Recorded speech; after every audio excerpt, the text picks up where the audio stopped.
let's talk about zombies in MTG. This is probably going to be pretty long. I'm just going to open right in with it. Hands down, the best commander for zombies in the game of Magic the Gathering, in the commander format. The best zombie commander is Wilhelt the Rock Cleaver. I do not understand any of the controversy. I've seen some people online claim that Varina the Lich Queen is better, if for no other reason than, because she gives you white, she gives you another color. And I'll admit, she is a lot better of an Esper zombie commander than that Ether Drift Precon commander. I don't even know what it's called. But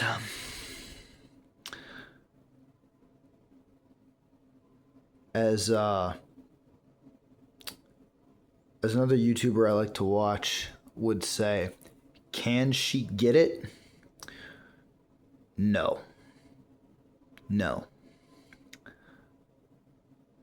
Wilhelt the Rock Cleaver may limit you to 2 colors, but these are the 2 most important colors for zombies, hands down.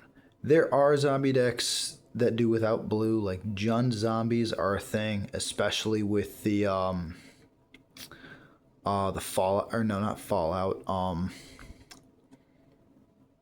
the Last of Us Secret Lair. A lot of people use those cards to build Jund zombies. For those of you who may not know or may not have it memorized, Jund is black, green, red. But definitely, I don't think anyone's arguing that black is the most important color for zombies. Blue is the next one. It's pretty hard. But the reason Wilhelt is so much better than any other zombie commander, it's been on the screen long enough that you guys have probably read the abilities. It doesn't hurt that it has draw power. And it doesn't hurt that it lets you sacrifice a creature once every turn. But this ability that makes the decayed zombies, not only does it make a zombie token anytime a non-token zombie dies, it also makes a zombie token if a token without decayed dies. And that is why the entire decayed mechanic was invented.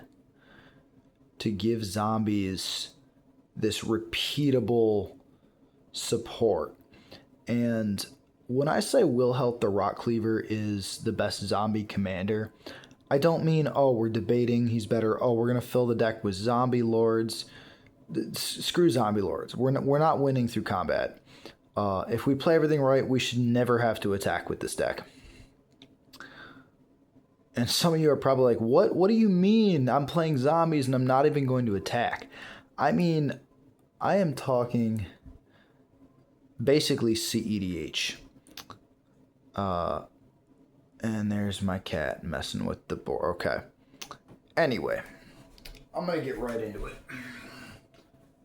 Here's some of the most important parts of the deck. Wilhelt the Rock Cleaver. Sets up a potential for a lot of infinite combos. Zombies.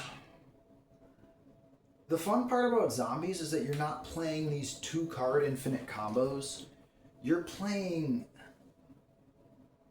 a bunch of puzzle pieces that can be jigsawed together every which way. We'll call that the command zone. So,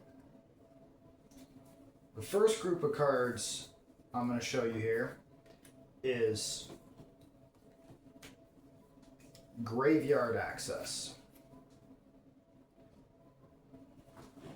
Now these 3 on top is once each turn Graveyard Access. And they're not bad. Zol Lich Lord is a recent print in Foundations. Actually, I don't know how recent that is now. Roll can let you cast things from the graveyard that was milled this turn.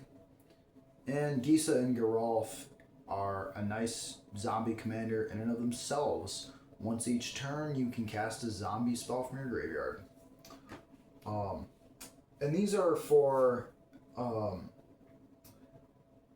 these three mainly just help you with... If you haven't drawn into any of these yet, you don't have enough pieces set up yet, and something vital got put in your graveyard, great. These are extra things that help out for you to reach those resources.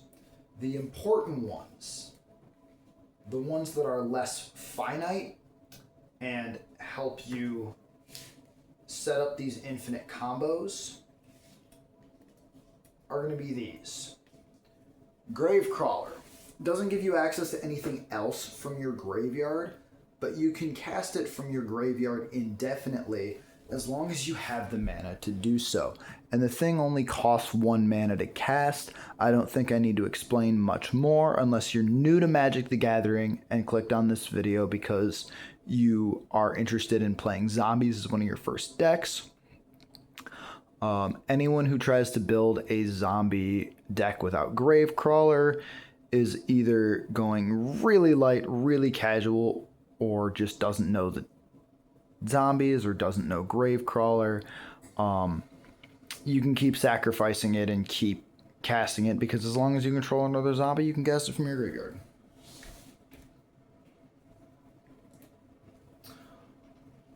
Liliana Untouched by Death. I have only ever used the ultimate ability. If this was a card where the ultimate cost more and you couldn't do it on the turn it comes down, this would not make the cut for the deck. But the two shining aces here are Havengull Lich and Gravespawn Sovereign. Gravespawn Sovereign is tap 5 untapped zombies you control and grab a creature from a graveyard. Havengull Lich is for 1 mana. You target a zombie in your graveyard and you may cast it this turn. I really don't care that Havengull Lich gains half of its abilities or whatever that says. You get the zombie back. So, together, this is all of your graveyard access.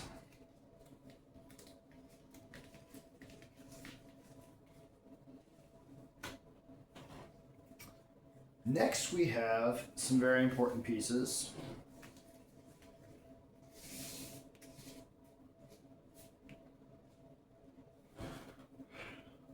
Open sacrifice outlets. Famous one in zombies is Carrion Feeder because it only costs 1 mana. Sacrifice a creature, put a +1/+1 counter on Carrion Feeder. Notice how I said open sacrifice outlets. If you're new, we don't care about putting a +1/+1 counter on Carrion Feeder. We care that you can sacrifice a creature whenever you want, because that is the cost of that ability. Same goes for any of these three. Now, these are a lot more important and a little more expensive to buy because they sacrifice a creature to make mana. That we do care about. Nantuko Husk is something that doesn't see a lot of play as far as I've seen, but I wanted another open sacrifice outlet in this deck, and when I looked into zombies that have abilities where you can just sacrifice outright, I found this one. I mentioned Warren Soul Trader separately because it's not truly an open sacrifice outlet.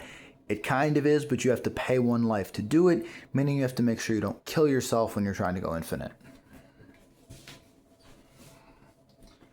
And these three Phyrexian Altar, Ashnod's Altar, and Warren's Soul Trader. These are your major sacrifice outlets for going infinite.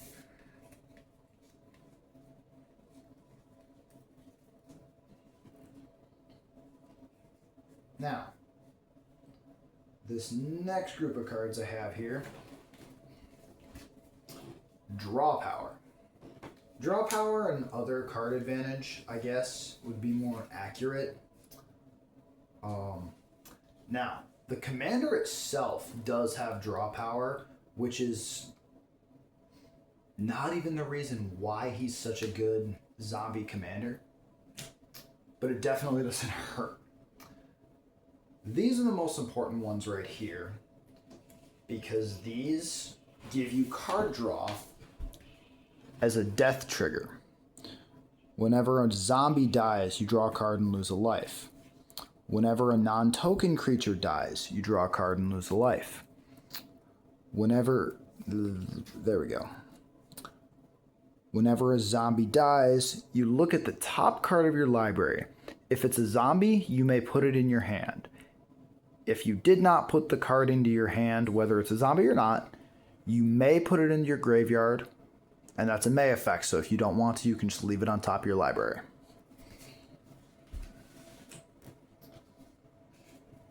Some of these are also graveyard setup, specifically these three.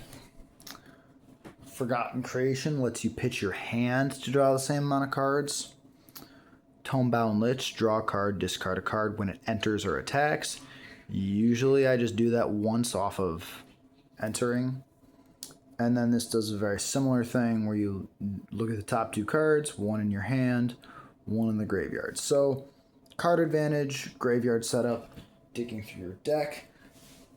These are all optional. There's other draw power you can use, especially in blue-black.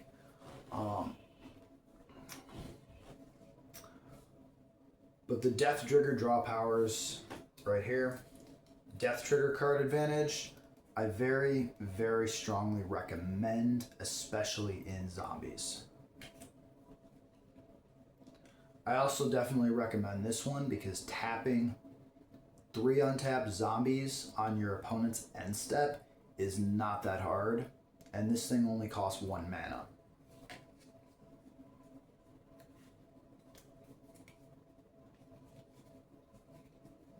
Alright, so we got the graveyard access. We've got sacrifice, but how do we get things in our graveyard, and how do we get to the point where we want to sacrifice stuff? Can't sacrifice stuff we don't have. So, talks about how Wilhelt the Rock Cleaver is so good because he makes zombie tokens whenever a zombie dies. And he makes zombie tokens whenever a zombie token dies, as long as it didn't have decayed.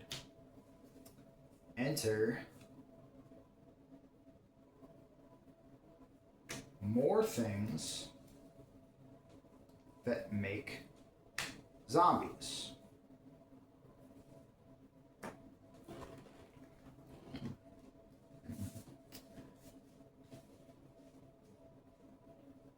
These 3 creatures and these 2 enchantments are great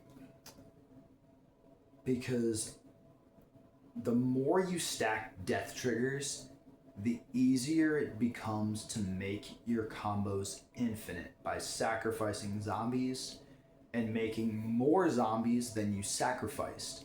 That way you go through the repetition of your combo and you end up with more zombies than you started with, and you repeat as necessary and you make infinite zombies. I don't even care how you do it. Diagraph Colossus. Whenever you cast a zombie spell, make a tapped 2/2 black zombie creature. Headless Rider. Whenever Headless Rider or another non-token zombie you control dies, make a 2/2 black zombie creature token. It's the same thing as Open the Graves. It's an enchantment. Whenever a non-token creature you control dies, create a 2/2 black zombie. Necroduality, whenever a non-token zombie enters the battlefield under your control, you make a copy of it. Everything you play, you get 2 of. Tormod is not one that's strictly necessary, but personally I like it.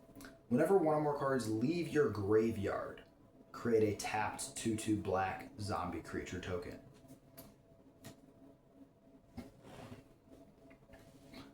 Now, what you're probably noticing so far is that each category that I've talked about responds to another category. I want to get zombies back from the graveyard. I want to sacrifice zombies and get mana to then replay the zombies from the graveyard, and then, with all these right here, make more zombies so that I end up with more than I started with. I have another subcategory of the making extra zombies.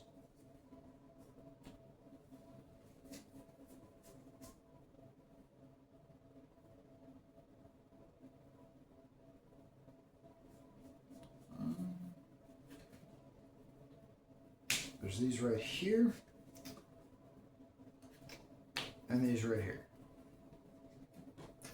Now, some of these are cards that a lot of people don't play. I think they're more useful than people think. Why do I think that? Let's look at Laz the Top Reaver. It's a 2-mana zombie. When it enters the battlefield, amass zombies 1. That means it makes a zombie token. I don't care about the rest of what it does. I care that it made a zombie token. Vizier of the Scorpion and Gleaming Overseer do the exact same thing for 3 mana.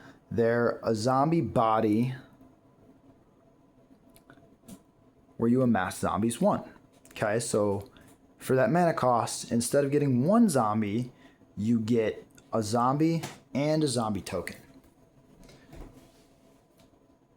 2 zombies for the price of 1. That's basically this whole category right here. I do not include Hancock Ghoulish Mayor because it's a lord and increases power and toughness. I include it because it has Undying. I can sacrifice it to make zombie tokens, and then it comes right back, and I can sacrifice it again to make more zombie tokens. Poxwalkers is almost unbelievable, almost too good to be true. Whenever you cast a spell from anywhere other than your hand, return Poxwalkers from your graveyard to the battlefield tapped. Do you know what this means? This means anytime I do this, cast a zombie from my graveyard, I get an extra piece of fodder material to sacrifice for free. Every time I cast Gravecrawler from my graveyard for 1 mana, I get Poxwalkers back for free. I'm going to say that again. For 1 mana, I get to bring 2 zombies back to the field to sacrifice for all this wonderful good stuff. And don't worry, I'm going to show you guys several versions of the combos in just a minute.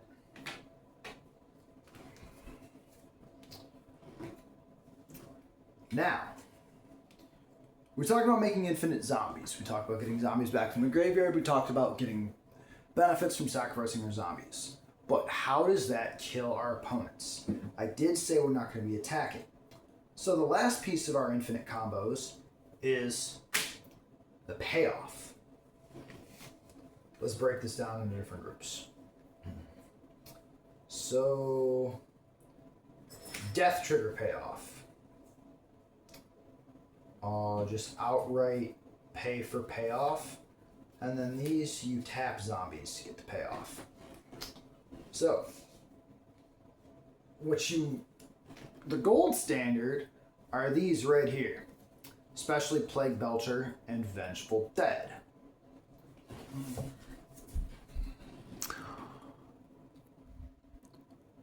Basically both of these say whenever a zombie you control dies, each opponent loses 1 life. That's perfect, that's beautiful. It's a death trigger, and if I can infinitely sacrifice zombies to make more zombies, then I have as many death triggers as I want, and I kill everyone. Diagraph Captain, very similar, except it's target opponent, not each.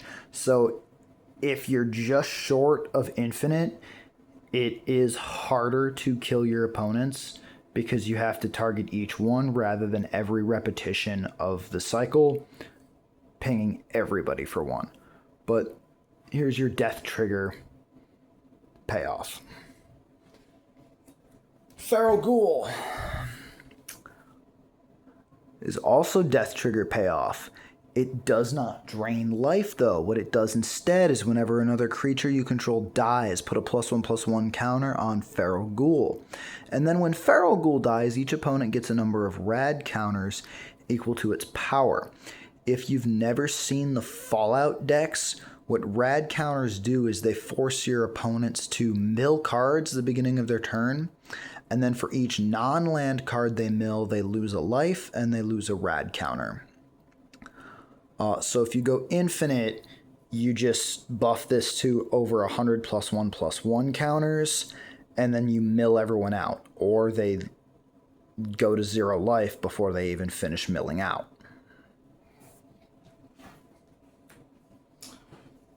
Other payoff includes these. These require you to tap zombies. Embalmer's Tools.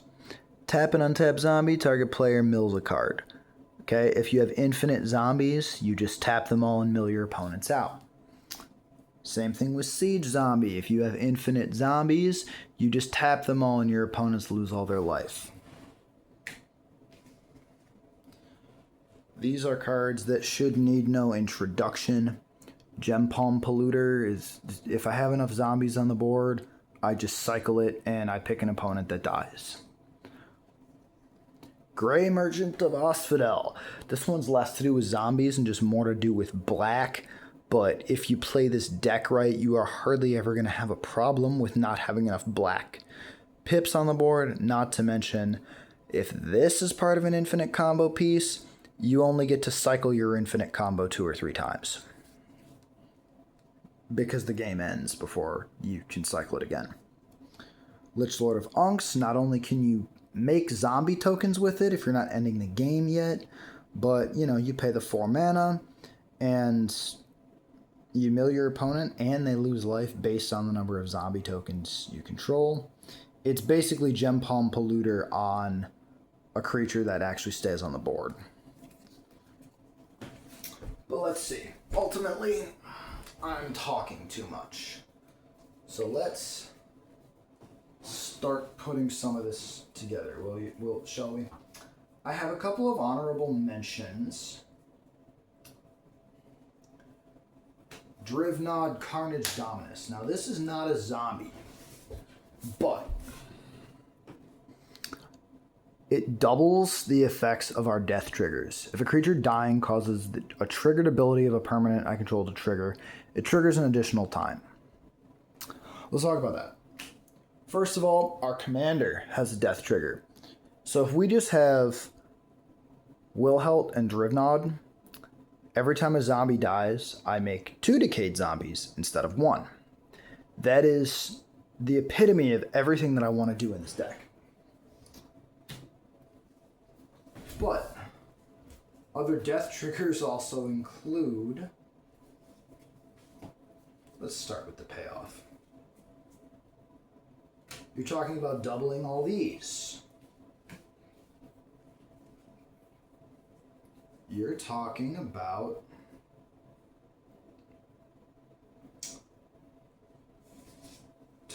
doubling that. You're talking about doubling that. You're talking about doubling all these draw triggers.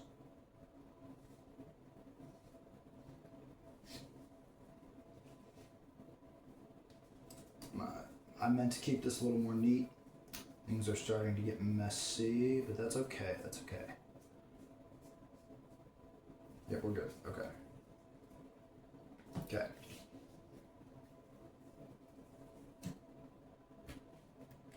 Oh dear. Okay.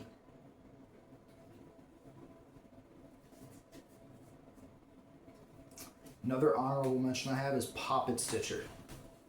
This card, if played correctly, literally just makes anything that wasn't already infinite, infinite. Whenever you cast an instant or sorcery, make a 2/2 black zombie with Decayed. We're not even going to be doing that. We don't even care. What we are going to be doing is at the beginning of your upkeep, if you have 3 or more creature tokens, transform Poppet Stitcher. Let's do that. Let's transform Poppet Stitcher into Poppet Factory. Now, Poppet Factory says creature tokens you control lose all abilities and have base power and toughness 3/3. Okay, so all of our tokens lose all their abilities. Now, why would I want that? Well, it's quite simple, really. I want that because anytime a zombie without Decayed dies, I make a zombie with Decayed. And if you know the game already, you're fully aware of this. That means if a zombie dies, I make a zombie with Decayed. And let's say, for example, I have Carrion Feeder on the board. Okay? As soon as this enters, because of this loses Decayed. I sacrifice it to Carrion Feeder. Then this will trigger. Because when that zombie died, it did not have Decayed. So I will make another zombie with Decayed. Y'all see where this is going? It loses Decayed. Sacrifice. Infinite right there. Because it can't have Decayed. It can't keep Decayed. It loses Decayed. Therefore, when it dies, a zombie without Decayed died. Therefore, I make a zombie with Decayed. And then I sacrifice it, and a zombie without Decayed died. So I make a zombie with Decayed, except it doesn't really have Decayed.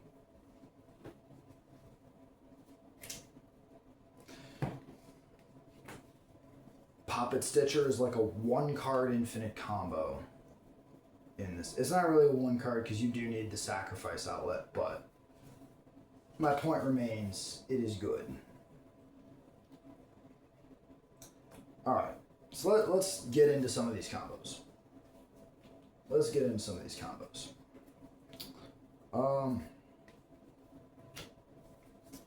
Wilhelt the Rock Cleaver on the battlefield. So, say I have Phyrexian Altar. Let's make it the first one easy. Phyrexian Altar. It makes it super easy. And I have Gravecrawler on the battlefield. Okay? Wilhelt is a zombie. Therefore, I can sacrifice Gravecrawler. I add a mana of any color because of Phyrexian Altar. I sacrifice Gravecrawler, Phyrexian Altar, make a mana of any color. I'll make a black mana. I use it to cast this. But also when I sacrifice that because of Wilhelt, I make a Decayed Zombie. Sacrifice Gravecrawler. Make a Decayed Zombie. Use the mana to cast Gravecrawler. It's infinite right there. And I could make infinite decayed zombies and just swing out on my next turn, assuming I don't get board wiped. But why take that risk? Why even bother pretending that I need to worry about getting board wiped when I can just put this on the board? And in that case, I don't even need my commander. I can just keep sacking Gravecrawler. Sack it to Phyrexian Altar, use the black mana to cast Gravecrawler again every time it dies, and opponent loses life. Great, awesome. That's how easy. But these are the two easiest cards in the deck to combo with, so I've got to show you something a little harder.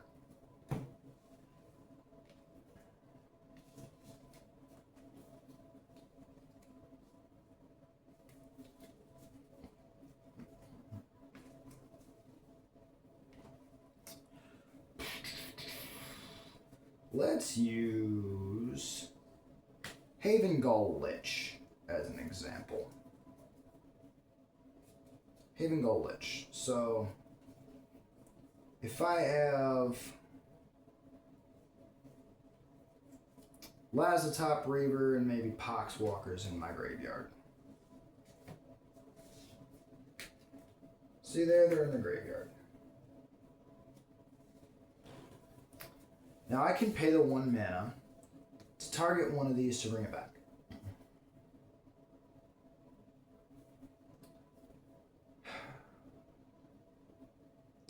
This is another one that actually does require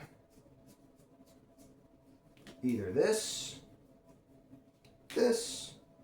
or this.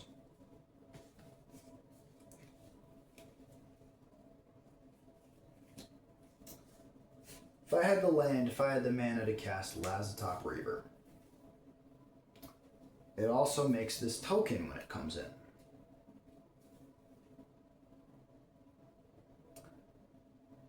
Now, if I have my commander on the board when I do this, I sacrifice the Lazatop Reaver, make a Decayed Zombie, sacrifice the zombie army, make another Decayed Zombie. So far that's 2 mana that I would have floating with Phyrexian Altar. I sacrifice these, now I have 4 mana. Which means I can easily cast this again. But,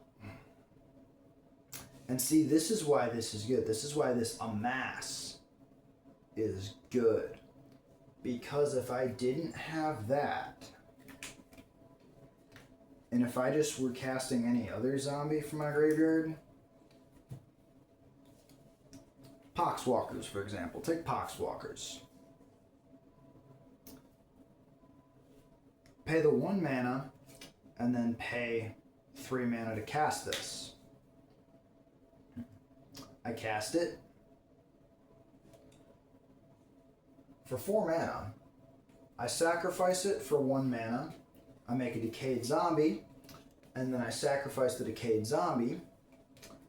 Now I've got 2 mana. I can't repeat the cycle. The more zombies we get for the less mana, the better. Which is why I like this amass, and I like the low mana cost. And I also like, say I didn't have anything that was going to amass in my graveyard. Say we just had, I don't know, what else we got here?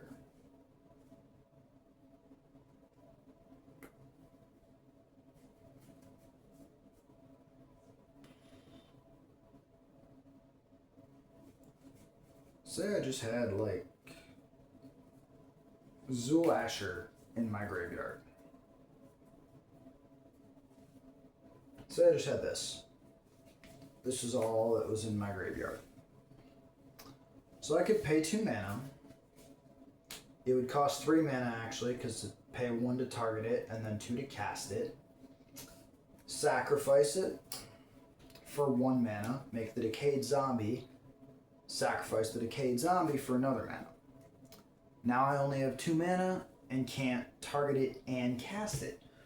But with Poxwalkers in my graveyard, if I pay 3 mana to cast it, Poxwalkers also comes back. Sacrifice both of them for 2 mana. That'll make 2 decayed zombies. And then I can sack the 2 decayed zombies. And I just made a total of 4 mana off of Phyrexian Altar. And I only need 3 mana to keep the cycle going. Not only... I basically have the option of making infinite zombies or infinite mana. Let me show you what I mean. Pay 3 mana, get this, get this. Sacrifice both of them. You make 2 of these. Now, I talked about sacrificing both of these to have a total of 4 mana last time. But if I want to, I can just sacrifice 1 of these. And now I have 3 mana, which is enough to repeat the cycle. So I can get infinite of these zombies. Or, instead of this being in the graveyard, or instead of having Lazatop Reaver, which is amasses and makes 2 zombies for the price of 1, I could simply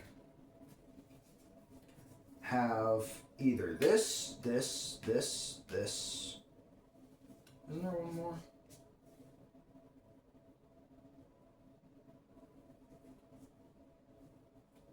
Or this on my board.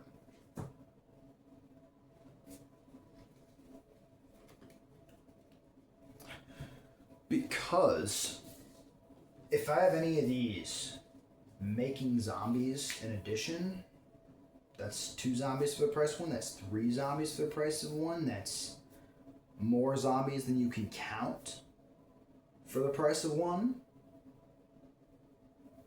So let me show you what this combo looks like with Headless Rider. Headless Rider, for example. And say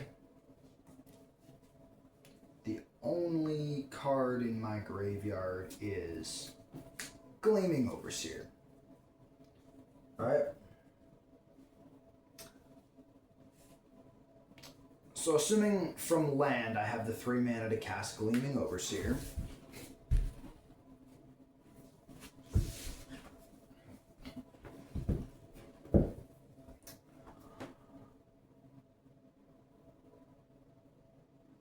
It's too good. Okay. I make this. Okay. So I have this Phyrexian Altar. I sacrifice the zombie army. Wilhelt makes a decayed zombie. Now, because this says non-token, I don't make a zombie off of this. But then I sacrifice the Gleaming Overseer, make another mana, so now I have 2 floating mana on Phyrexian Altar. This saw a non-token zombie die, which means it makes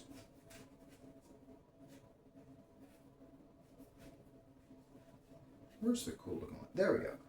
One of these. And Wilhelt makes one of these. And then when you sacrifice this for the 3rd mana, Wilhelt makes another one of these.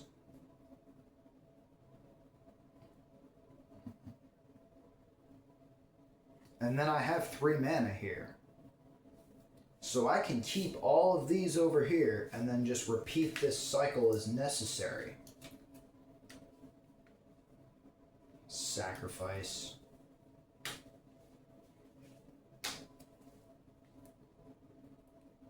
Sacrifice. Sacrifice. I I think I actually did that wrong, but it's all over the place. Alright. But Haven Gull Lich and Phyrexian Altar is another one that makes it easy. Let me show you one that doesn't need Phyrexian Altar. And why you need to have multiple of these pieces. Because I will admit, Phyrexian Altar kind of makes it too easy. You want to be prepared to do this without having to use Phyrexian Altar. So let's talk about Gravespawn Sovereign.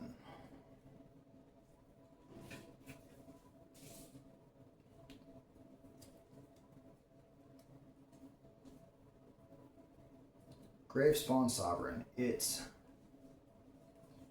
really doesn't even matter with Gravespawn Sovereign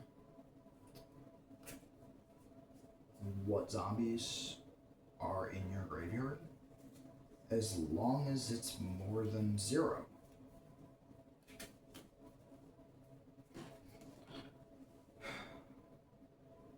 I have a really funny one that I'm going to show you in a minute. But first, let's be a little more serious. Let's just try to be a little more serious. So I have Lich Lord of Unks in my graveyard, and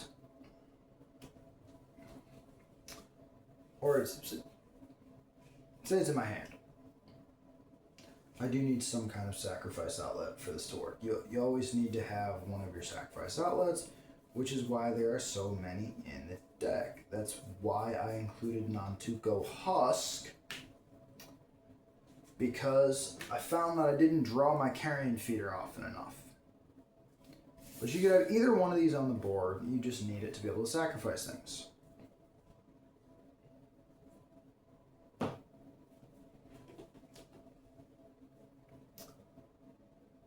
There's 5 zombies right here. Okay, I'm going to go ahead and tap 5 zombies. Bring Lich Lord of Unks back from the graveyard. I'm going to go ahead and sacrifice the Lich Lord of Unks.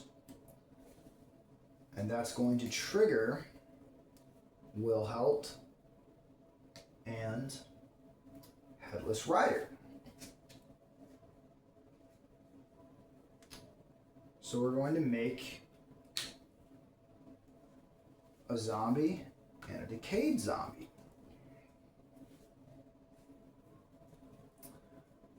Here's where we run into issues, because here's where we don't quite have enough pieces to keep it going.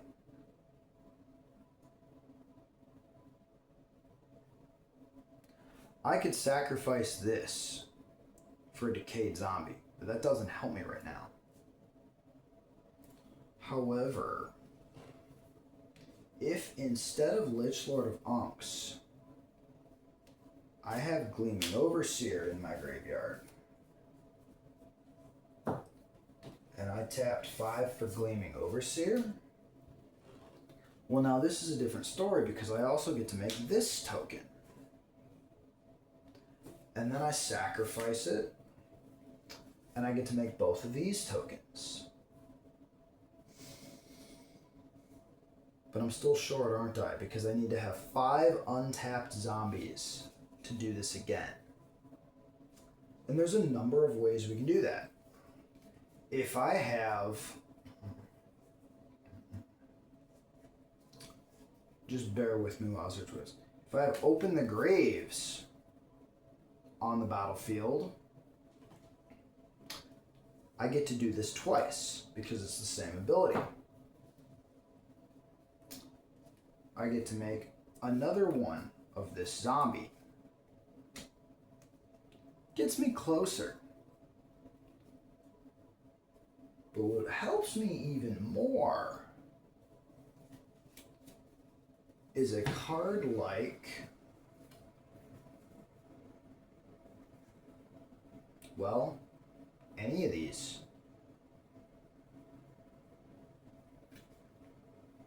If I have any one of these on the battlefield, I get one more zombie with every repetition, which puts me over 5, which gets me enough. If I have Hancock in my graveyard,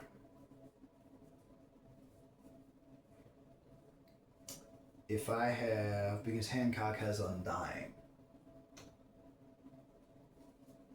But what really helps me the most with this one is Poxwalkers. So let's say before we make any of these tokens, if I have Poxwalkers in my graveyard, I tap 5 zombies. Bring back Gleaming Overseer. My bad, guys. That's not casting. So Poxwalkers is not going to come out of my graveyard. However, as I was saying, if I have Tormod the Desecrator,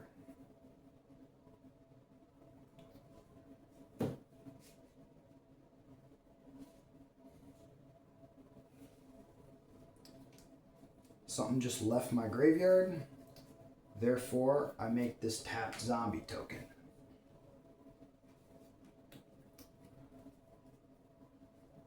I also made this token as soon as this entered the battlefield. You know, I'm so in my head right now that I just realized that making a tapped zombie doesn't actually help with this particular combo. It's a little difficult. You do have to Gravespawn Sovereign going infinite in and of itself without any other help does require you to have a lot of your pieces in play. But here's a piece. Here's a piece. These are all pieces.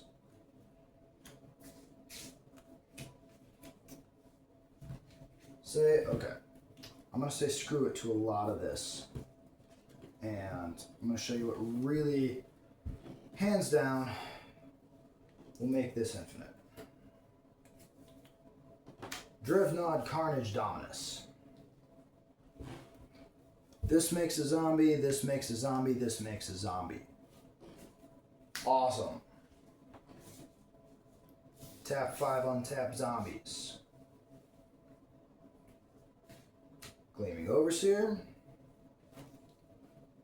It makes this.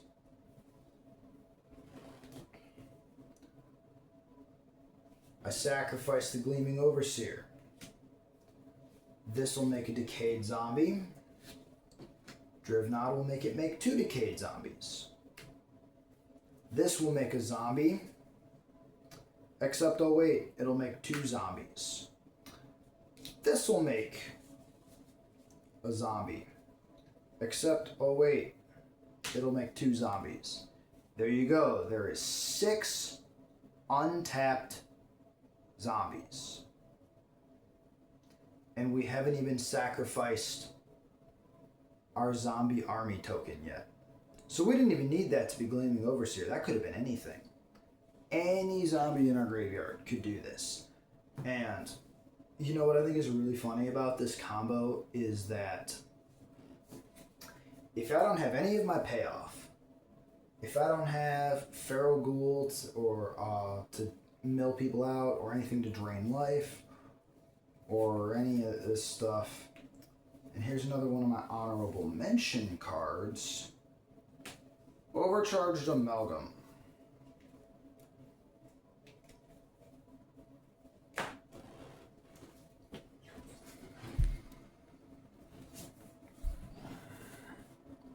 Overcharged Amalgam.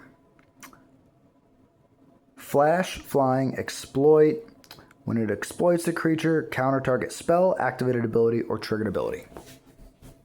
Okay. And for this, because it has exploit, I don't even need to have sacrifice outlets. We can put those away. We can put these away.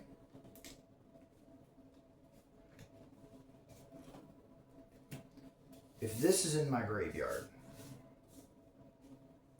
I would have to have at least 5 zombies on the field to begin with. Say my opponent tries to cast something or activate an ability. Oh dear, I'm sorry. Did you think you were going to get away with that? I tap 5 untapped zombies.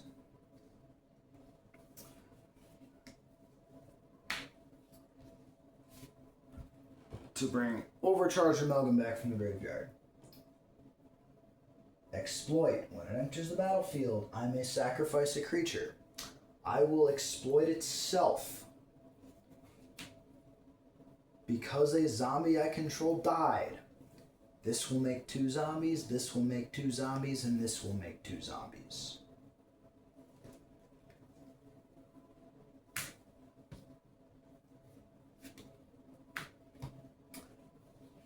And then because it exploited itself, I will counter target spell, activated ability, or triggered ability. And I have 6 new zombies right here, and it just takes tapping 5 of them to do that all over again. You can infinitely counter anything and everything with Overcharged Amalgam and completely lock down the game when you have enough of your pieces in play.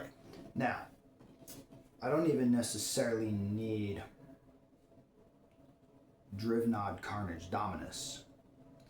I would have to have more pieces overall to be able to keep doing this. Let's see.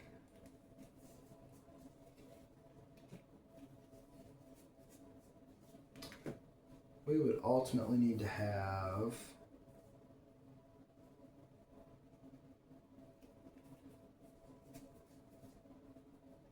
Necroduality would make that even funnier because you'd get a copy of Overcharged Amalgam. And then if you have... Where'd Tormod go? Tormod the Desecrator. That's 5 zombies every time. This is actually harder than I realized because you can't benefit... The fact that Wilhelt benefits from being able to make new zombies when you sacrifice these, it doesn't actually help this because I need to have the same number of zombies on the field at one time. It's not actually benefiting off of sacrifice triggers until you have some of your payoff on board. But if I were to have Embalmer's Tools on the board, I could tap this and then sacrifice it for one of these and then tap that. I get extra instances that I can do that because of the way Wilhelt works. I'm giving myself a headache. This is... Who knew this would be harder to explain than it is to play?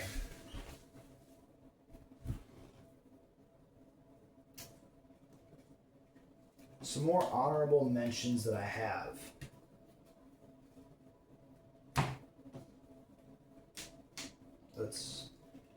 Let me clear up this board. Although to be fair, this is what zombies should be. They should be messy. They should be all over the place. They should be everywhere because they are zombies. Right? Right? Yeah.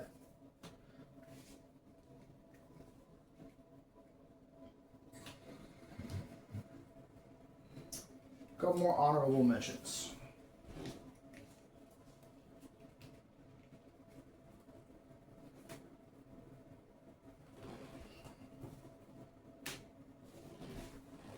Dreadhorde Invasion.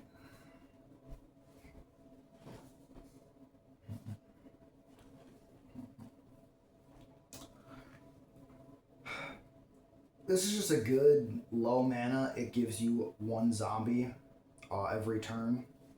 It makes this token right here. And then if you don't do anything else with it, on your end step you can sacrifice it to Wilhelt, make a decayed zombie, and draw a card. That is what that card is for. hands down. Mindless Conscription is similar, but worse overall. Like, you make a bigger zombie token, but it's not guaranteed every single turn. Endless Ranks of the Dead is kind of a win more card. But there's also something to be said for a win more card versus a helps you go from I'm winning to actually closing out the game card. But anyway, these are just the enchantments that make you more zombies. But more zombies as the turns pass, not more zombies as you do stuff. Zombie Apocalypse, it's Zombie Apocalypse. You can't not run it in zombies. I'm sure if someone takes up my advice and does turn this into a Seed EDH deck, they will find a way to cut this just because it's 6 mana.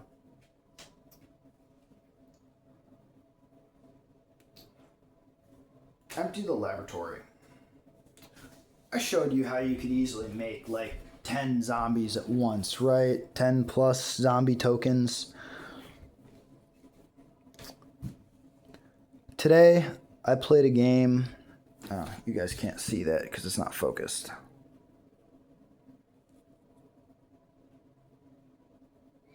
Today, I played a game where I had Wilhelt. I was holding this in my hand. I had Ashnod's Altar on the board. Where did my Ashnod's Altar go?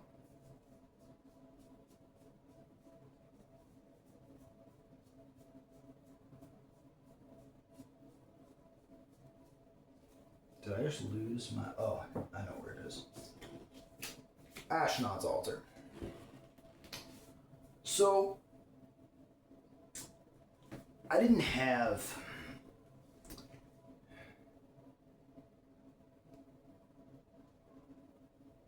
infinite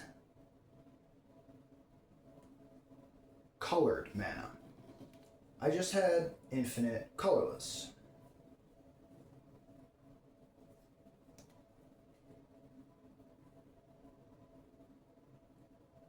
Now I'm thinking back and I'm trying to think, how did I actually do this? It was with Gravespawn Sovereign.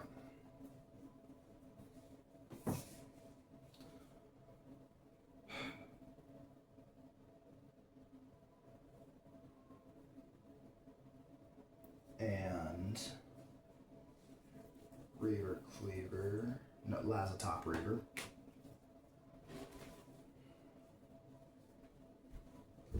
So this part was not infinite. This part was finite, but I began the turn with a couple of these on the board.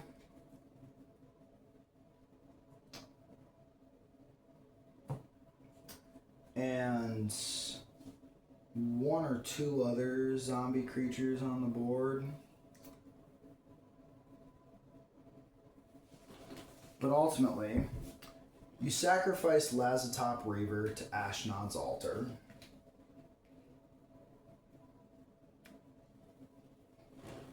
And this was without tapping any land. This was the beginning of my turn.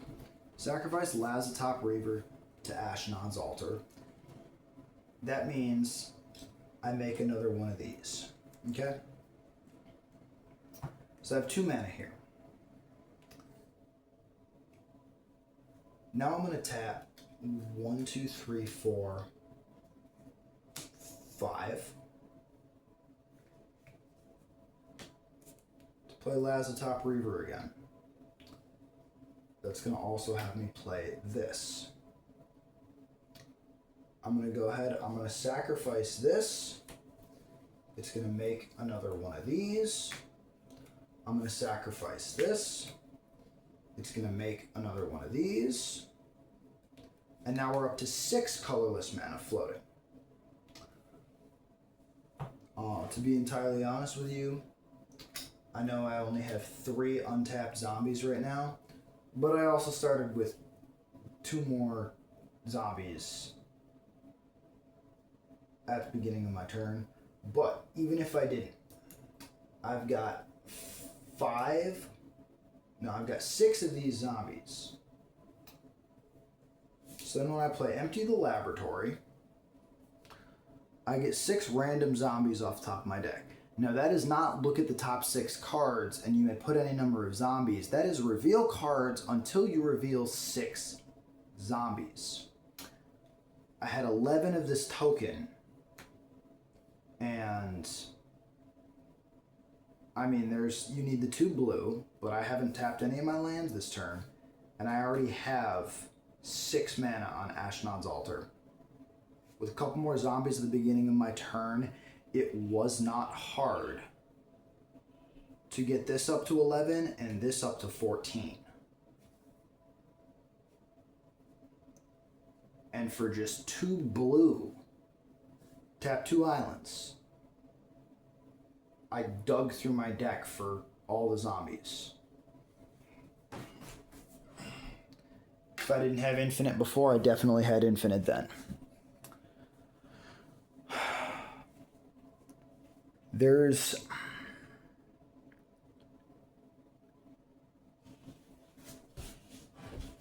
And when you go digging for zombies, what are the odds that you're going to get none of these cards?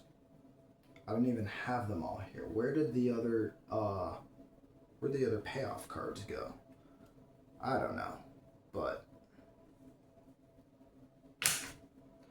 ultimately I actually got into Grey Merchant of Asphodel, and as soon as it hit the board, everyone was dead. There's just so many ways. And like I said, the fun part is you're not talking about 2-card infinite combos. You're talking about like a 6-card infinite combo at the end of the day. But there are just so many pieces that can fit into the combo so many different ways that it's hard to not draw into your infinite combos with zombies.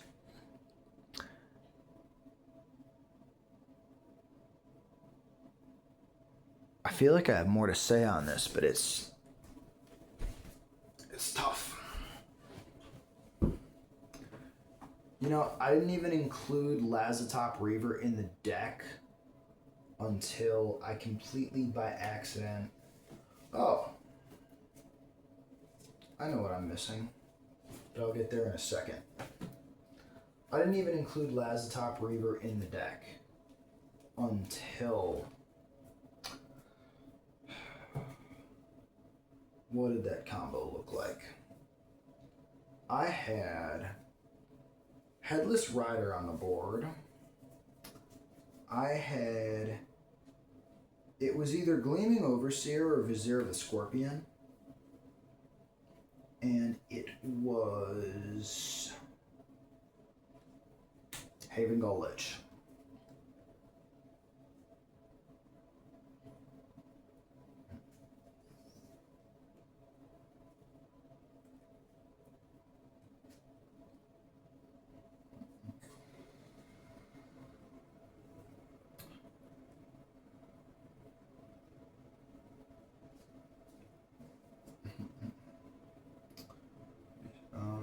So yeah, let's talk about this combo.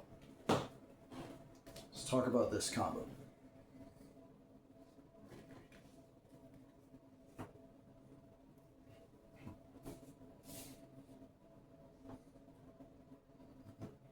Wilhelt, Headless Rider, Haven Gull Lich, Gleaming Overseer, and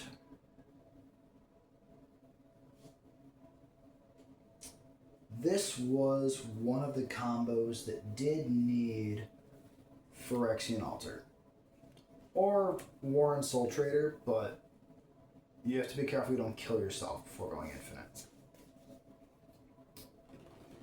So, sacrifice the Gleaming Overseer to Phyrexian Altar. I make one of these and one of these.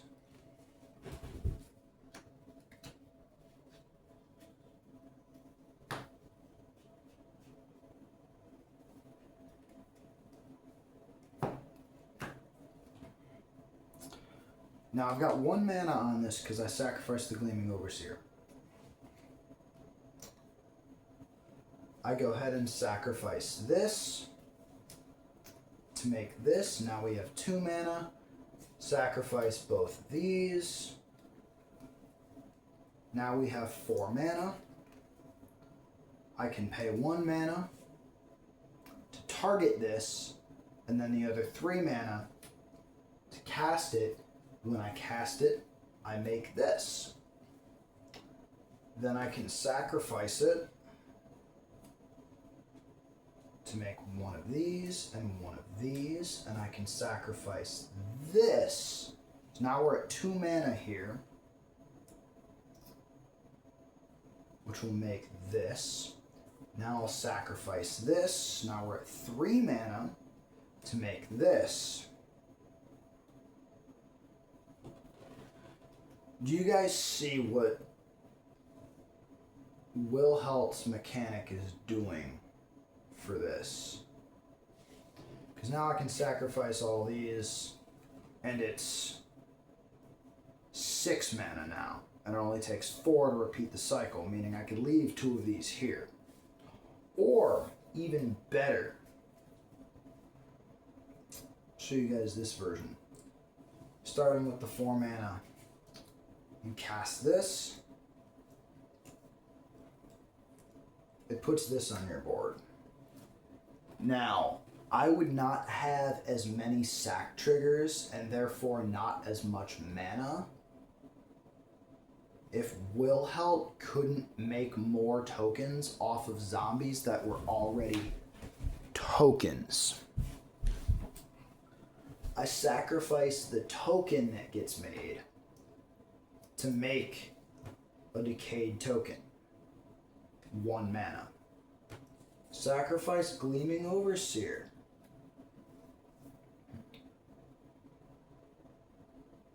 Which makes a decayed token and a not decayed token.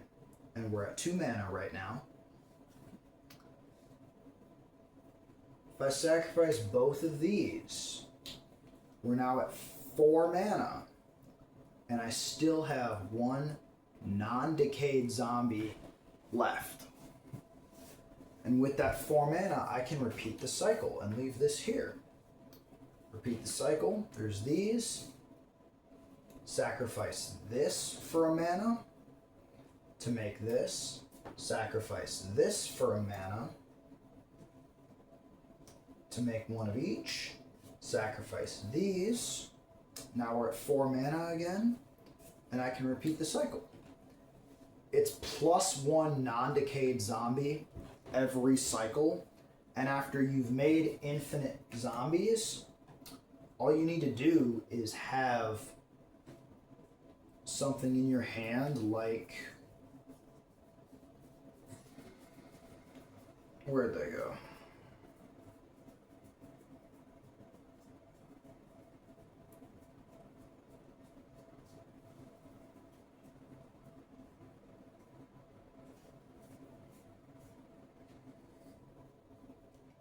Now this is one of those cases where Grey Merchant of Asphodel will not help you, because these don't have pips. It cares about black pips.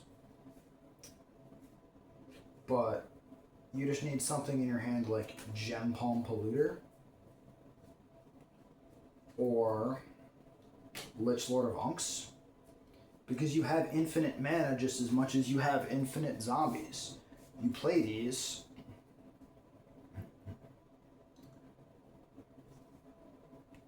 someone loses infinite life because you have infinite zombies. Or,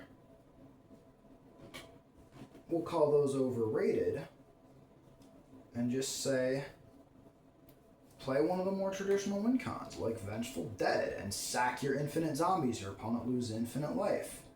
Same goes for Diagraph Captain. Or you can use Siege Zombie and tap infinite zombies for your opponents to lose infinite life. Feral Ghoul, you sack all your zombies, it gets infinite +1/+1 counters, you just sack it and mill everybody out.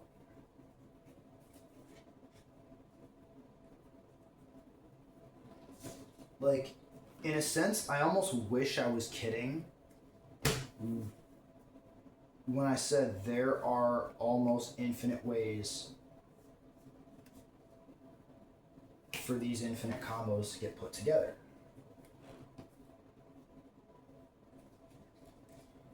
Now, I gotta show you one more important thing. One more very, very important honorable mention is Rooftop Storm.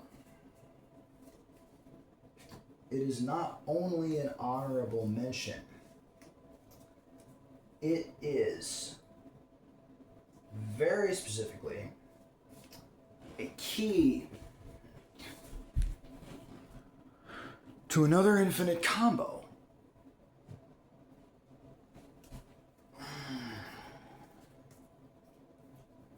Now, the other major piece is, first of all, if you have anything that lets you cast zombies from a graveyard, if I have Haven Gull Lich, now instead of targeting them from 1 mana and still having to pay mana to cast them, I can just target them for 1 mana and cast them for free. This is the major piece that eliminates your need for Phyrexian Altar specifically. Because the hardest games are always, if you draw Phyrexian Altar, you're never going to have your hardest game. Because it's the easy, every combo is possible with Phyrexian Altar. It's, can you go infinite and win without Phyrexian Altar that really makes this Dimir zombie strategy what it is and makes it so viable. You don't need that one specific card, always.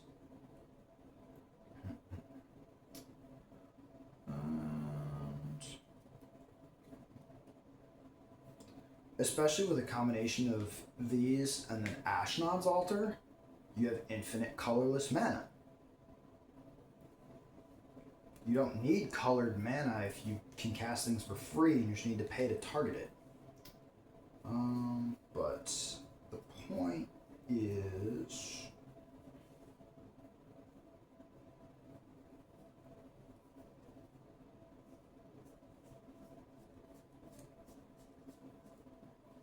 Liliana untouched by death.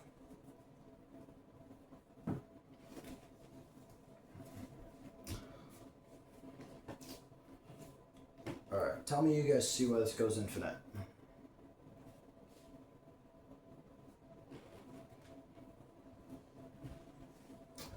I can cast zombies for free.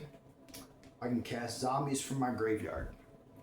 So what this does is turn any sack outlet into Phyrexian Altar and turn any zombie in my graveyard into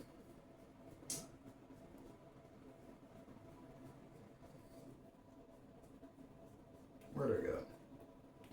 Gravecrawler.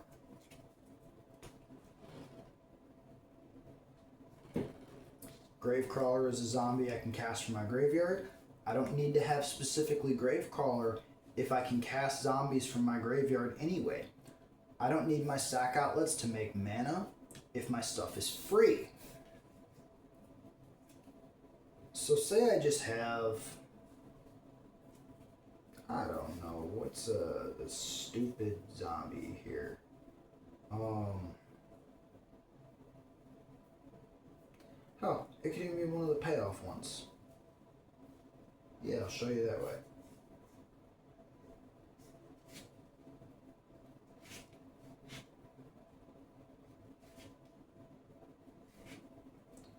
Well, wait. I'll give you a better example. Say I have Siege Zombie in my graveyard. Okay? It's in my graveyard. I can cast it from my graveyard and I can cast it for free. Cast it. I should mention that you do still need some form of sacrifice outlet. It does not need to be one that makes you mana in this case, because the whole point of Rooftop Storm is that you don't need mana. But you do need something that says sacrifice creatures. So I sacrifice this, cast it for free. Sacrifice it, cast it for free. Sacrifice it, cast it for free. All the while your commander is doing this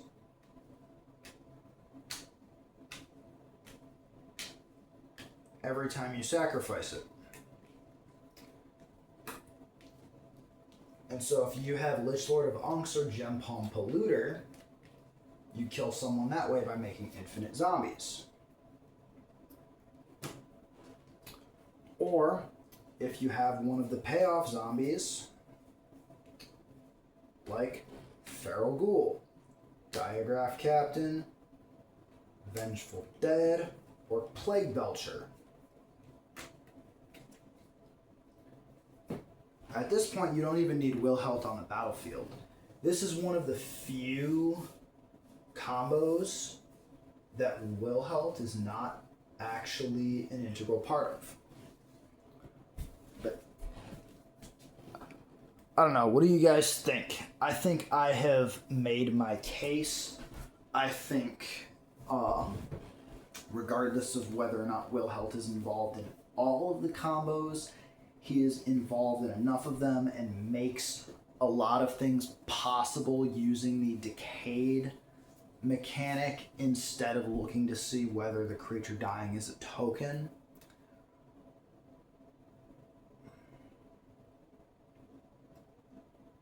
It was a very good game design.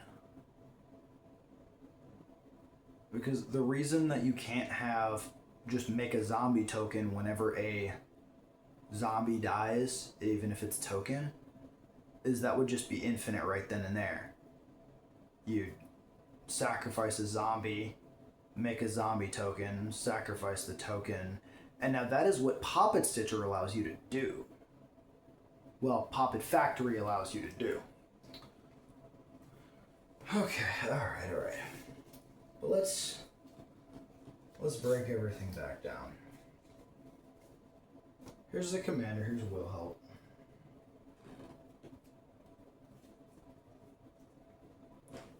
Show you the categories again real quick. This is payoff. This is the stuff that uses your infinite combos to actually kill your opponents.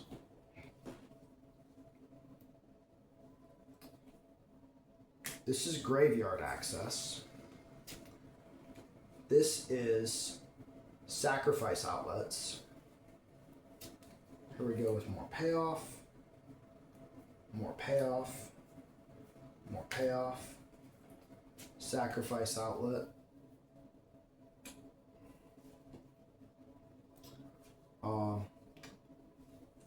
Gravecrawler does not actually give you access to other things in your graveyard, but it gives you what you need if all you need is something that's recurrable from the graveyard. Lich Lord of Unks is also graveyard access. Sacrifice outlet. Makes more zombies. Here's your 2 for the price of 1. This is really one category.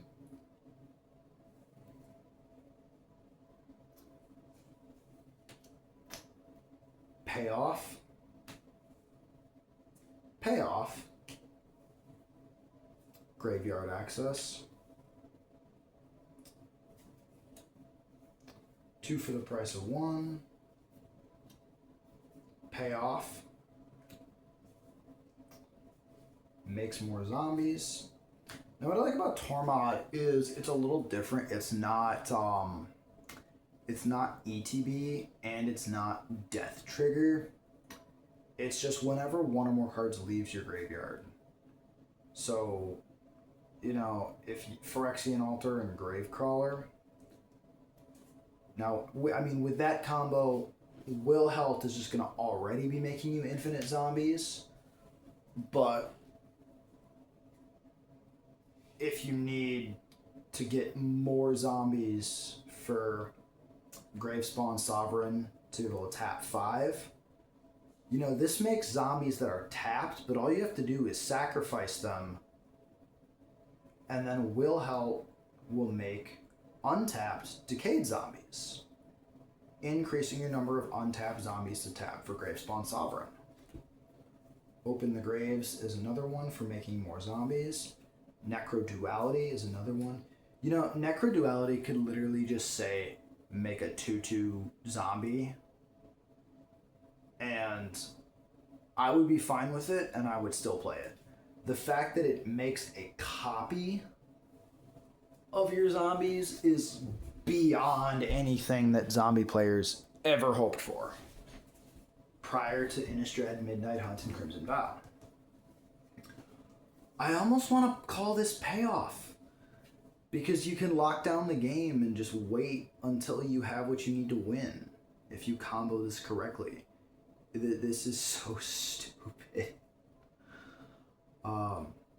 But I don't consider it payoff. I consider it a bit like miscellaneous honorable mention style. And I'll run through those again. Now this could be more zombies.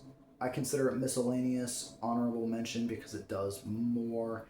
It gets us draw power. It gets us so many things. It gets us extra zombies. It gets us extra life loss with the death triggers. But at the very least, it is always going to be more zombies, because we're always going to have our commander.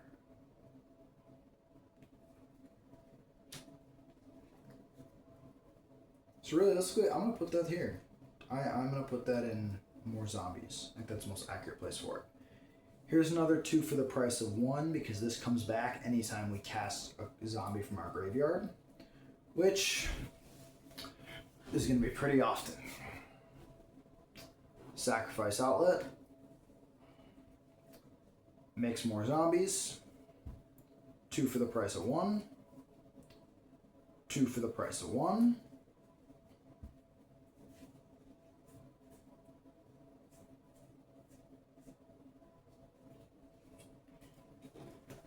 And then here's our draw power and card advantage zombies.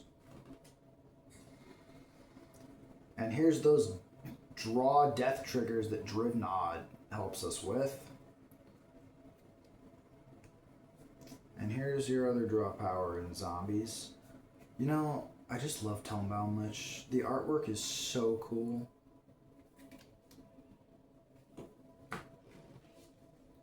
So let's see. I think Vengeful Dead should be our symbol for payoff. I like Archghoul of Thraben being our symbol for card advantage.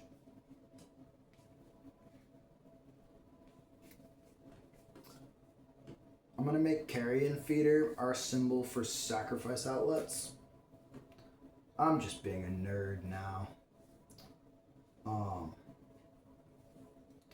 Here's the other graveyard access.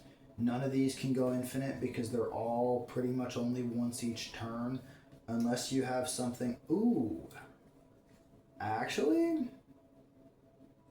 okay. If you've got anything that can, where you pay mana to untap creatures, what is it? There's a staff or something. Staff. You pay mana to untap a creature.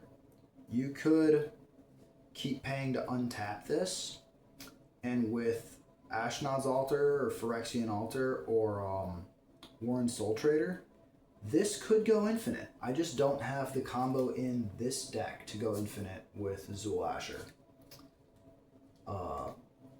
These are main ones for going infinite, as I've stated.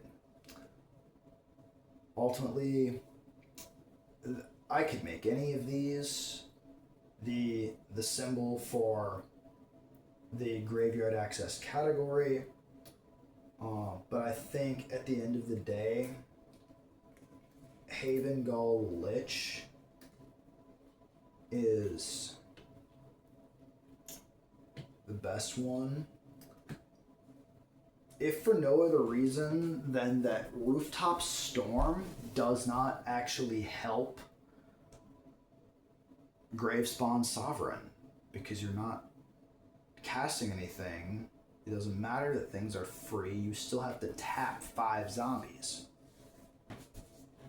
As I've shown you, it's not that difficult, but you still have to do it.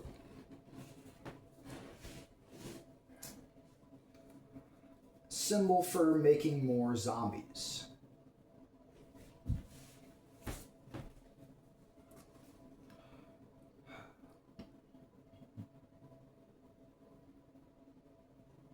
I mean, I want to say like open the graves, but realistically, see, Diagraph Colossus is good.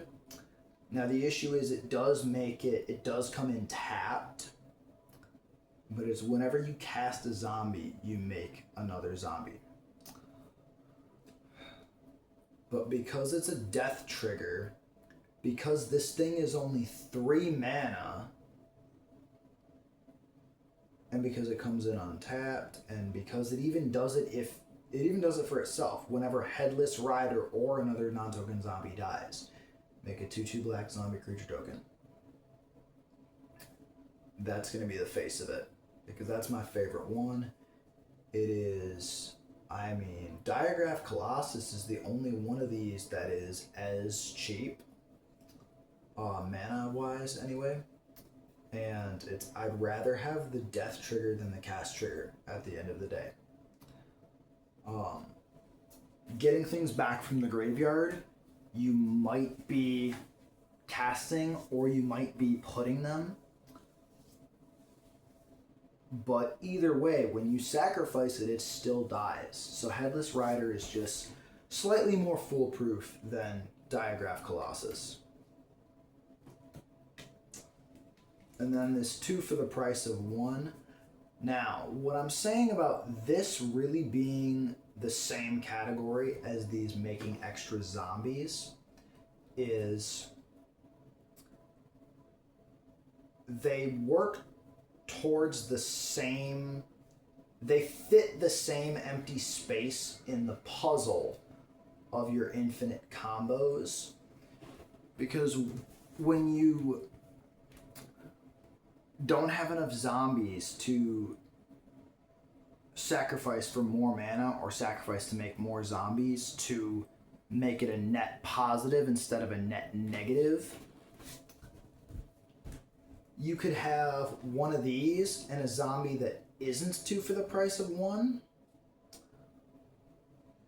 or you could just have these, and if I have this and a regular zombie, this makes it 2 for the price of 1 because it makes an extra zombie on death. These just make extra zombies in and of themselves. So this, when it's cast and when it enters, makes an extra zombie. This just, when I sacrifice something else, makes an extra zombie. The difference is these are bouncing back and forth from the field to the graveyard. These are staying on the board while making extra zombies for you to sacrifice. But ultimately they achieve the same purpose, which is the multiplication of zombies. But ultimately, for its lower mana cost, like if you look at all these are 3.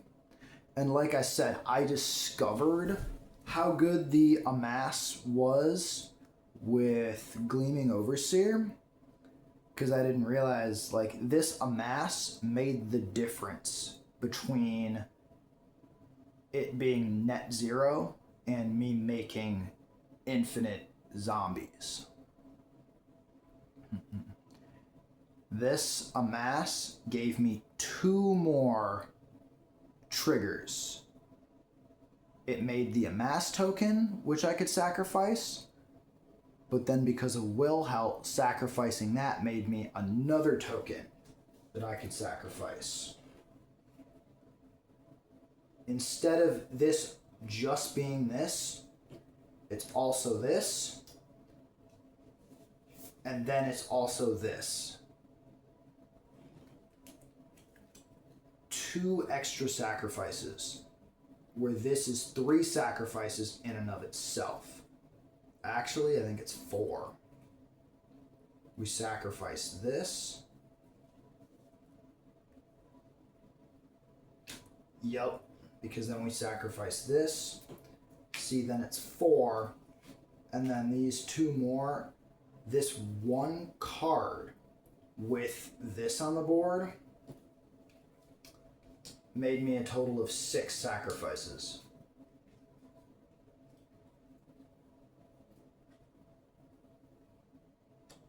Alright. Now, is it justified that I'm out of breath right now? But anyway, for its low mana cost, I'm going to make Lazatop Reaver the face of this category.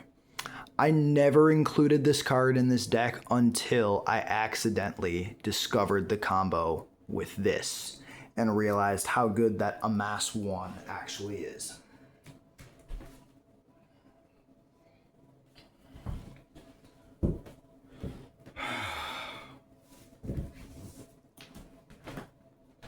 I think I should do one more thing. I think I should show you guys a draw test, just for the sake of showing you how fast this plays out in an actual game. And we'll do specifically non-CEDH. Let's assume we have no fast mana. We'll even do it with 0 ramp, and I'm going to show you what turn this deck can actually win on. This strategy, this commander can win on.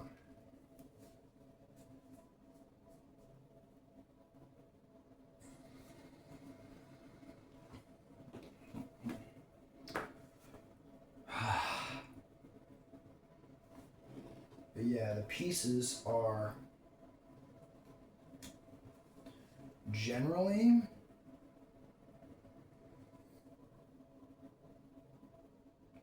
these are helpful. These are combo pieces. You only need 1 of these. You only need 1 of these, yet some are better than others. Obviously, there's the best one, but you only need 1.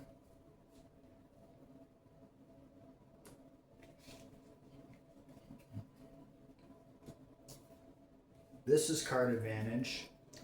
Archghoul of Thraben is, you always want to have it on board.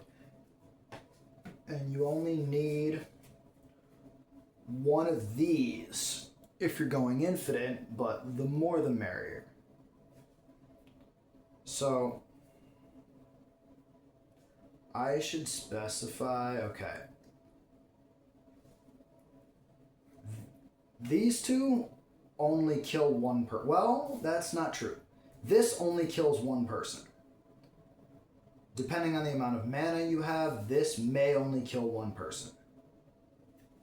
Any of the rest of these kills everyone.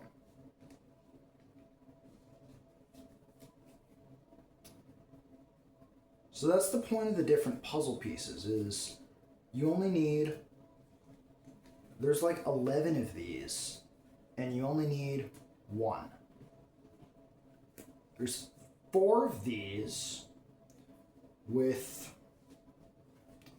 these to tide you over, and you only need 1 of these. There's 5 of these, and you only need 1. After you have 1 of this category, 1 of this category, and 1 of this category, you just want as many of these as possible until the resources grant more than they cost. And there's 11 cards that I'm holding right here. So it's not hard to draw into multiple of these. Not to mention the fact that you have all of these pieces to get you closer and closer to them.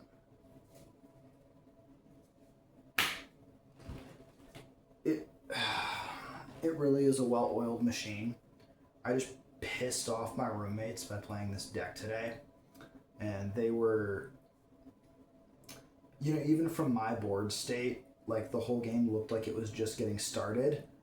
But then when I draw into the final piece, the one of these category that I didn't have yet, or just the one more of these that I needed to push that resource threshold over the line, it just suddenly ended the game out of nowhere.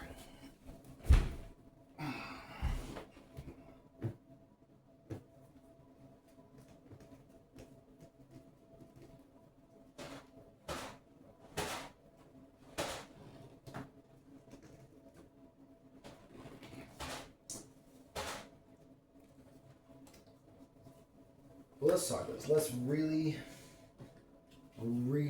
talk about this. And there's some cards that are in this deck right now that I haven't talked about yet. Mainly because those are the cards that are not super important. Like, mainly, they're the cards that I would take out for fast mana if I was going to make this deck a CEDH deck and play Mox Diamond, Chrome Mox, Mox Amber,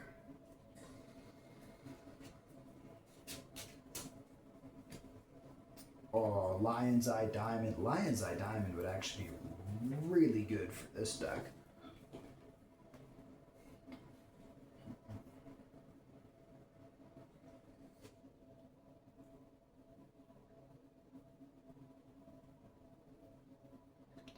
Literally, it's too easy. It's too... Say, for example, we open with Poppet Stitcher.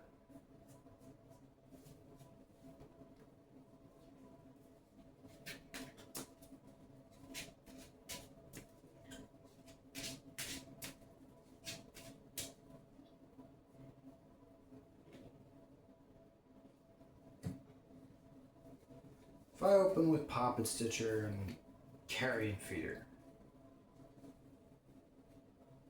okay, maybe I even get lucky and I also open with Dreadhorde Invasion. This gives me the opportunity to set everything up turn by turn. Alright? So if these are all the non-lands I open with, I still have everything I need.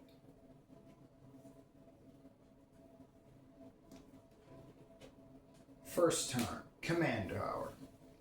Tap it for Carrion Feeder. Second turn, draw for turn. Oh, heck! Screw Dreadhorde Invasion.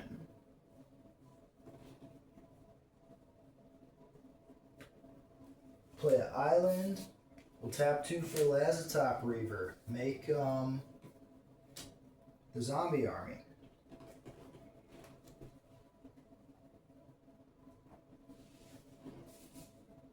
On turn 3. See what I mean? There's the combo piece you need. On turn 3.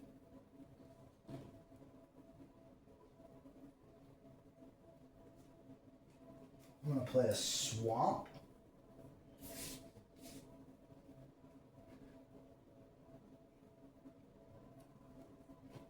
There's my Poppet Stitcher.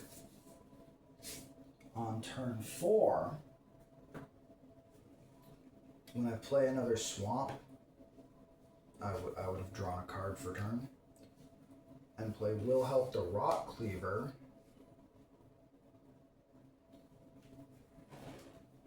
Now what I'm going to do is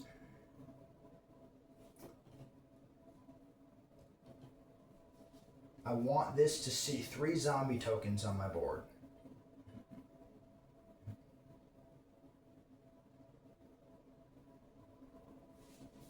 tap 4 mana. I'll sacrifice the Lazatop Reaver. Make a decayed zombie. That's in my graveyard.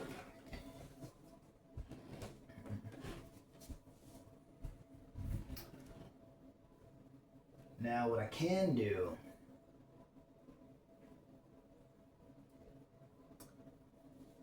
is sacrifice the Carrion Feeder for the third one.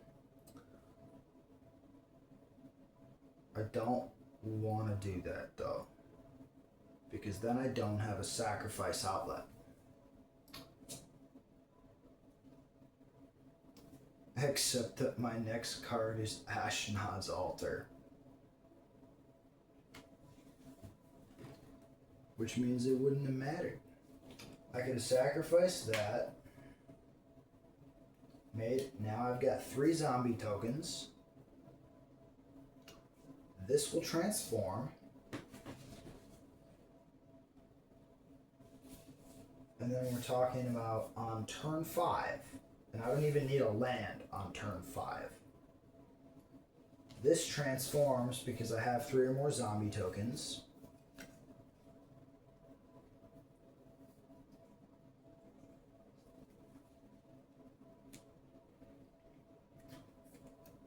I tap 3 mana to play Diagraph Captain because that's my payoff. And then I just take one of these tokens. Or I'm sorry.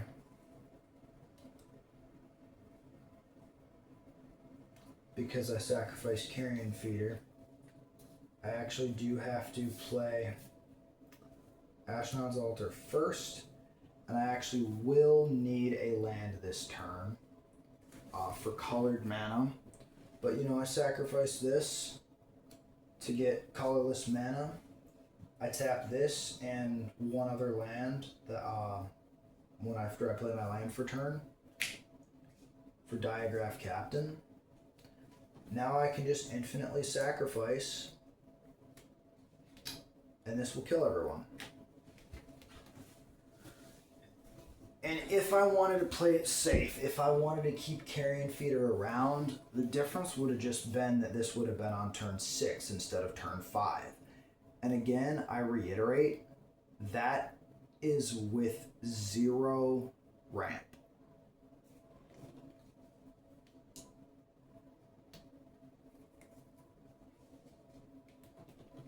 So what I'll do here is I will shuffle again.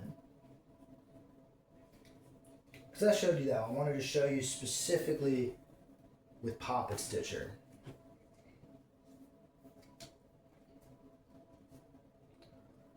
And Poppet Stitcher is only good in Wilhelt the Rock Cleaver. It is not actually that good in other zombie decks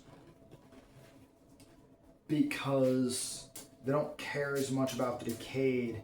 It's Wilhelt's the only major one that makes decayed zombies as a death trigger like that.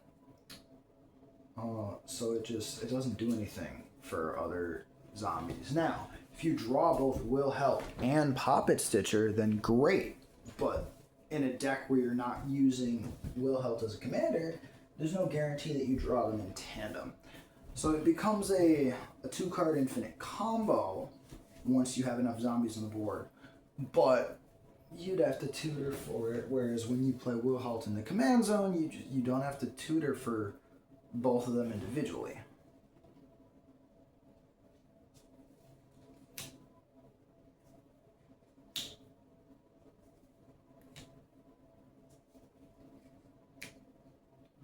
Oh my gosh. Alright. So let's say my hand is this and 3 lands. Okay. I play a swamp. I tap the swamp. Crypt Breaker. Okay. Next turn. I play another swamp. Tap 2 for Undead Augur. Next turn. Just gets better and better and better. Oh my gosh. I have 2 pieces of payoff right here. I don't know if you guys are looking at that.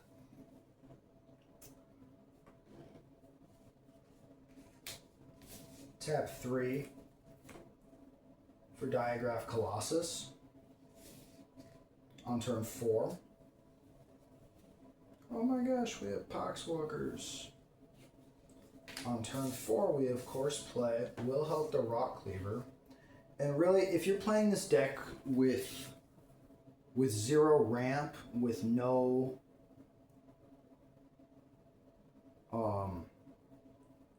like not CEDH style, like with you're not playing all the fast mana, it's trying to win on turn 5. You add fast mana, well, I'll show you in a minute what it would look like if we opened with even just Soul Ring, for example. Even just Soul Ring.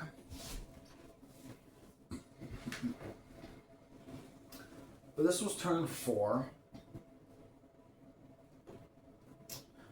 And what we're going to do is, first of all, when we cast this, Diagraph Colossus makes a token.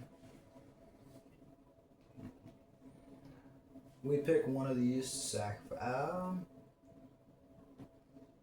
we sacrifice the Undead Augur. That's going to ping us a life, draw us a card, and make us a Decayed Zombie. On the opponent's end step, we tap 3 zombies for Crypt Breaker to draw another card. Then we go to our upkeep. We draw for turn.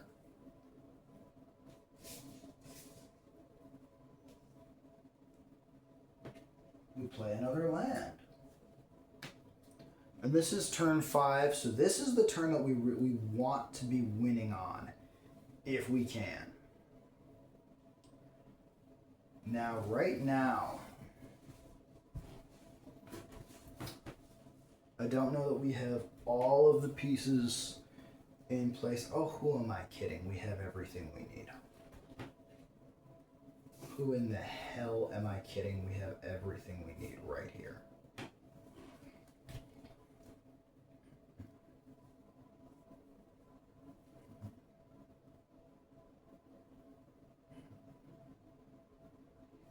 Okay, I'm going to tap 3 mana for Ashnod's Altar.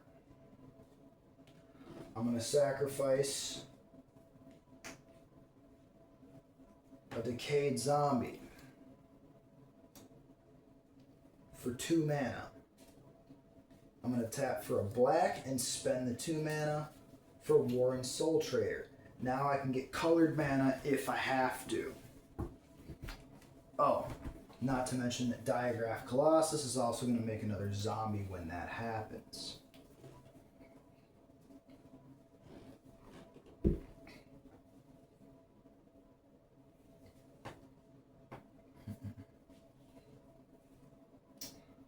So let's see. I've got Graveyard Recursion right here in my hand. I've got a 2 for the price of 1 card right here. I've got all kinds of payoff. So like I said, we're on turn 5, and let me just show you one of the many ways that this can be put together. First of all, I'm going to sacrifice the 2 non-decayed zombies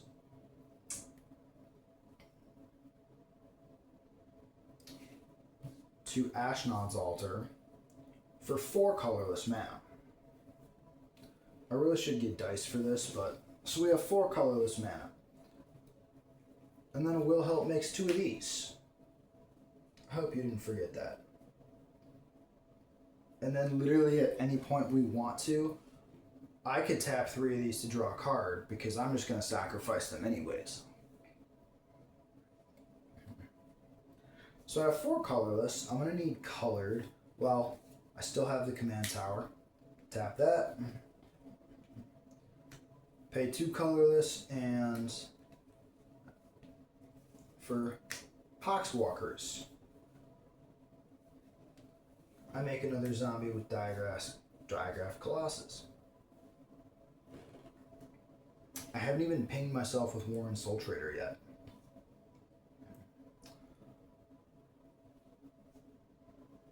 Screw it.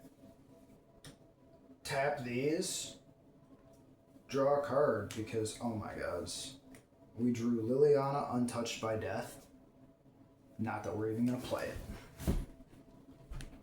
See, like I said, when you actually finally win with this deck, and like I said, this is turn 5 with 0 ramp. Imagine this if you're playing CEDH style with, like, it's...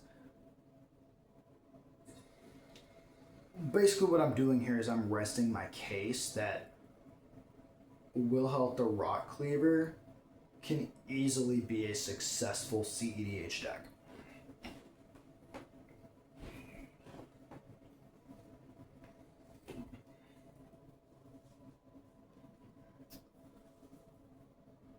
So we have 2 mana here, not that we even need it. I'm going to sacrifice the Poxwalkers to Warren Soul Trader, which is going to make me a treasure token. Sacrificing the Poxwalkers also makes another decayed zombie. I'm going to sacrifice this zombie for an additional treasure token. So we have 2 treasure tokens. It's also going to make me another one of these. I can use the 2 treasures for a black and a blue for Haven Gull Lich, and then sacrifice 2 of these for the rest of the colorless that I need.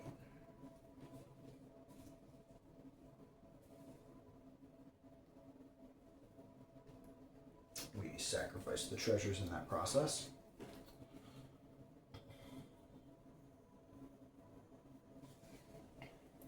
Now I have my graveyard access.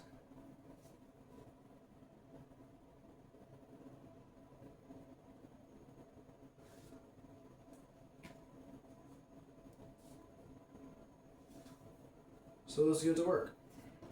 I sacrificed 2 decayed zombies.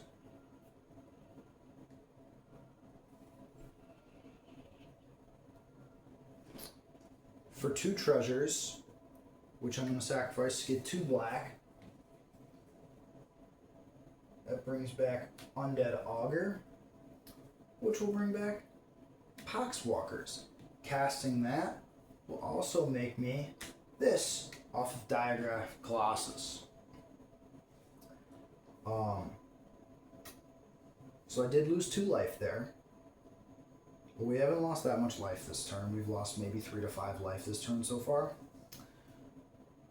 And then all I need now is we're going to lose 1 more life to make a treasure token. I'm going to need that for a black mana. And sacrificing that will make one of these. I'm going to go ahead and sacrifice the Poxwalkers. You always want Poxwalkers in your graveyard. Sacrificing that's going to make this. It also gives us 2 colorless. So now we have the treasure and the 2 colorless. Sacrifice it and use that. Here is our payoff.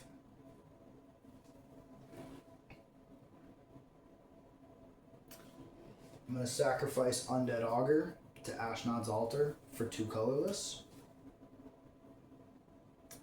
It's going to cost me 2 life. But I'm going to sacrifice these.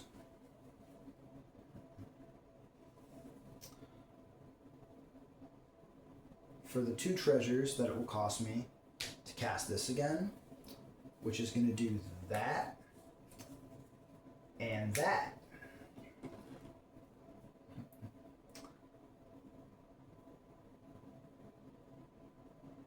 Now I can sacrifice all 3 of these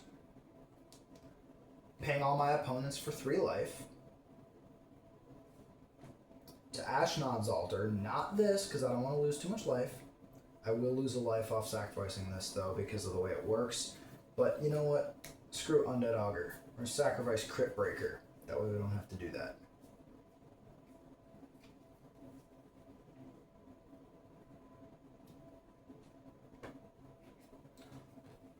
Oh. I was supposed to be paying 1 more mana, but I actually had extra mana that I wasn't using. See, it's so good you lose track of it.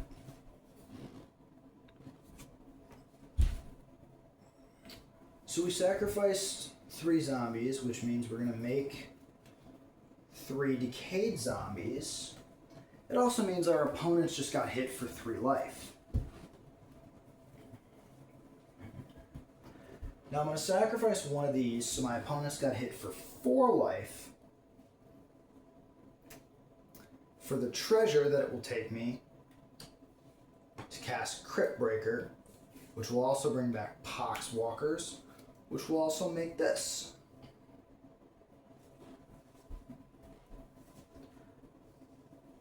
Now I can go ahead and I can sacrifice 1,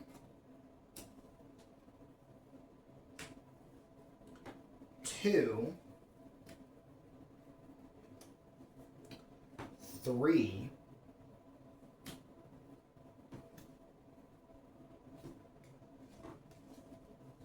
4, 5, 6, 7.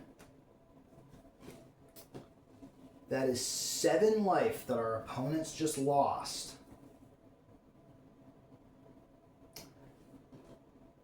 And then when I sacrifice this to that, it only costs me 1 life to start the cycle over again.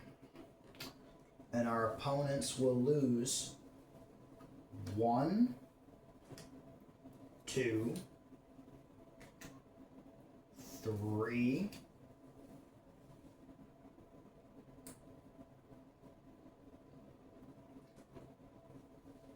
4, 5. Not to mention we're basically making infinite colorless mana by doing this. And they'll lose the 6th life when we lose 1 life. So with this combo, the way this is set up, it is not truly infinite because Warren Soul Trader does ping us.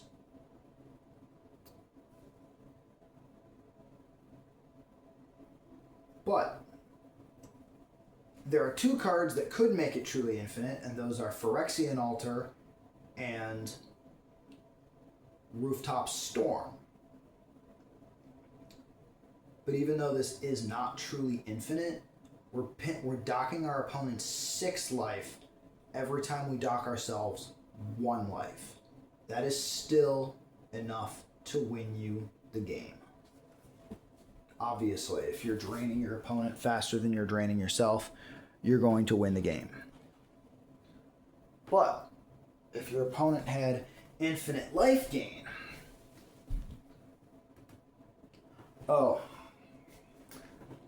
we would have to sacrifice this to make sure we're not killing ourselves, or we could leave it on the field to draw a card every time we kill one of our zombies.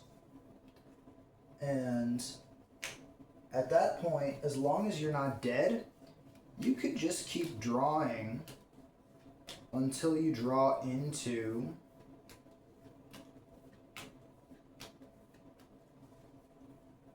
what am I looking for? Phyrexian Altar,